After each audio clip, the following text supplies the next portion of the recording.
Okay, ayan namin, binubuno sa akin namin. Happy birthday, Ma'am Juliet. Tama. Ma'am Juliet Mulyasco. Palapakan. Okay, maraming salamat para sa Malolos Bulacan. Sayaw, keep on dancing, ladies. At maraming salamat sa One Panasahan Beatbusters. At kay Nanay Cecil na nakasama natin sa kwentong kabarangay. Maraming salamat, ha. Maya-maya lamang, tatakbo na rito sila kasama natin at ang inaabangan ng mga kabarangay natin, ang mga nanalong barangay sa tapat ko, linis ko noong week ng June 10 at June 17. Aba, sino ba mga nanalo? For the week of June 10 at June 14, ang nanalo ay...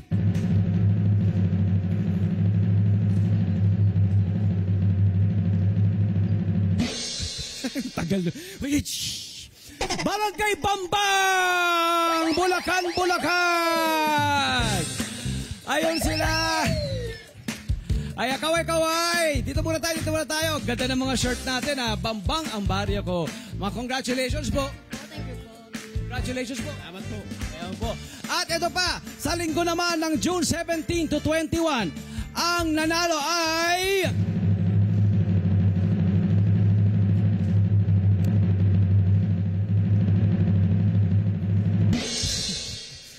Mamaya niyang gabi na, wala mo yung... Barangay Kutkut! Giginto, Bulacan! Hi guys! Good to see you again po. Nalalalo! Congratulations po! Salamat po, Net 25. Yes! Thank you po. Ang galing naman! Ito po ating... Barangay Kutkut at ito Barangay po, Bambang! ilagay niyo po sa ating barangay hall po, ha? Ayan po para sa Barangay Bambang. At ito bro, para sa Barangay Kutkut. Yes! Totoo naman, di ba nagpunta tayo doon, napakaganda at napakalinis ang kanilang kakalsadahan at mga tapat nila, di ba? Congratulations at yan po ay ilagay nyo sa inyong barangay hall, ha? Kaya para talaga naman. At syempre nakalagay dito, pagkilala sa kaayusan at kalinisan ng inyong barangay mula sa inyong kabarangay. Love Tony Petanarvasa at Net 25. My friend! Ayan, okay. Last 3 minutes. May munting regalo ang Love Tony Petanarvasa Everyday para sa inyo. Mayroon kaming trash bin. Ayan po, maaari nyo pong iwan sa inyong pong barangay. Ayan po, tig-tatlo po tayo. Ayan. Ayan, ha. At para sa mga waste segregation projects nyo po riyan, proper waste segregation para sa inyong barangay.